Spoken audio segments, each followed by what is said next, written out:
ప్రభునందు ప్రియ స్నేహితులారా, నేటి ఉదయకాలపు వాక్య ధ్యానంలోకి ప్రేమపూర్వకమైన ఆహ్వానాన్ని తెలియజేస్తున్నాను. ప్రార్థించుదాము.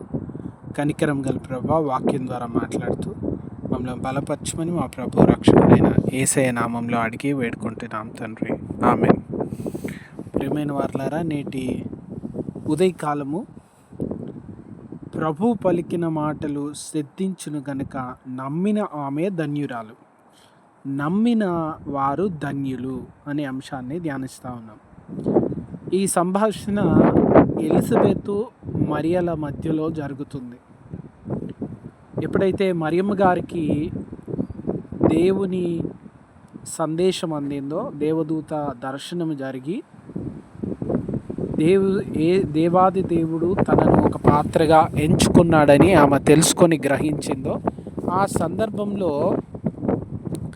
మరియ గారు వెంటనే ఎలిజబెత్ గారి గర్భం గురించి కూడా తెలుసుకొని, యోహాను భక్తుడు యేసుప్రభుల వారి కంటే ముందుగా జన్మించవలసింది, ఇదంతా దేవుని రక్షణ కార్యమని ఆమె తెలుసుకుందో, వెంటనే ఎలిజబెత్ను కలవడానికి ఆ ప్రాంతంకి వెళ్ళింది.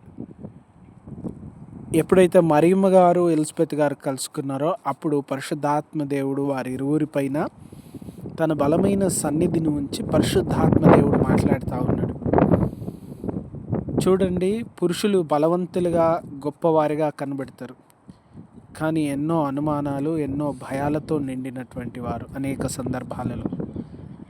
స్త్రీలు బలహీనులని, స్త్రీల గురించి రకరకాలుగా మాట్లాడతారు. కానీ ఇక్కడ ఈ సందర్భంలో గమనిస్తే ప్రభు పలికిన మాట సిద్ధించును, జరుగును, ఇది నిజము అని మరియ గారు గ్రహించి, ప్రభు ఇదిగో నీ దాసురాలు సిద్ధం, Lord your servant is here, మీ చిత్తము నెరవేరుగాక, నీ చిత్తం జరుగునుగాక. మనం అనేక మార్లు పరలోక ప్రార్థనలు చెప్తాం, నీ చిత్తము నెరవేరాలి, పరలోకమందు ఉన్నట్లుగా భూమి మీద నెరవేరాలంటాం.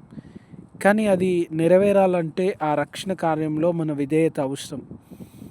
ప్రభు, నా జీవితంలో నీ చిత్తం నెరవేరాలంటే, దేవ నీ చిత్త ప్రకారం జరుగునట్లుగా నేను సిద్ధపడి ఉన్నా, నేను సిద్ధమే, నీ చిత్తమే జరగాలి ప్రభు అని నమ్మేటువంటి హృదయము, మనసు చాలా అవసరం. అయితే ప్రియ స్నేహితులారా, మరియా ఎలిజబెత్లు ఇద్దరు ఆ రీతిగా విశ్వసించినారు కనుక పరిశుద్ధాత్మ దేవుడు వారి మీదకి వచ్చి మాట్లాడుతూ ఉన్నారు. అప్పుడు ఎలిజబెత్ అమ్మ ఒక గొప్ప మాట చెప్తోంది, నమ్మిన ఆమె ధన్యురాలు, ప్రభు మాటలు సిద్ధించును, దేవుని మాటలు తప్పక జరుగుతాయి, దేవుని మాటలు నెరవేరుతాయి అని నమ్మినటువంటి వారు ధన్యులు. మరియమ్మ గారు మొదలుకొని విశ్వాస యాత్రలో ఉన్న మనందరం కూడా ప్రభు మాటలు సిద్ధించును, ప్రభు మాటలు జరుగును, ప్రభు మాటలు నిజం అని నమ్మిన వారందరూ ధన్యులు. జకరయ్య గారిలో అనుమానం, నేను వృద్ధుడినైనా కదా, ఇది ఎలా జరుగుతుంది, నాకు సూచన కావాలి అని అడుగుతూ ఉన్నాడు. చూడండి, పురుషుల్లో అనుమానం.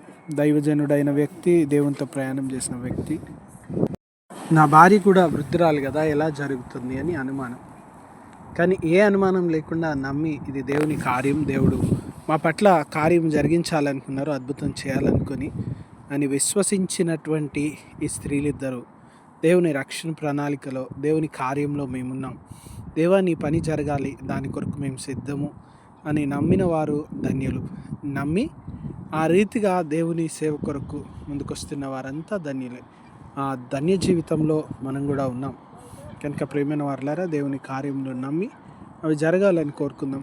దేవుని కృపా దీవెన మనకు తోడైండును గాక, ఆమేన్. ప్రార్థించుదాం. కనికరం గల ప్రభువా, నా తండ్రి, ఇదిగో నమ్మి విశ్వసించి మీ కార్యంలో మీ పనులు జరగాలని కోరుకునే మనసు మా అందరికీ అనుగ్రహించమని మా ప్రభు రక్షకుడైన యేసు నామమున అడిగి వేడుకుంటున్నాం తండ్రి, ఆమేన్. God bless you all. దేవుడు మిమ్మల్ని దీవించును గాక, ఆమేన్.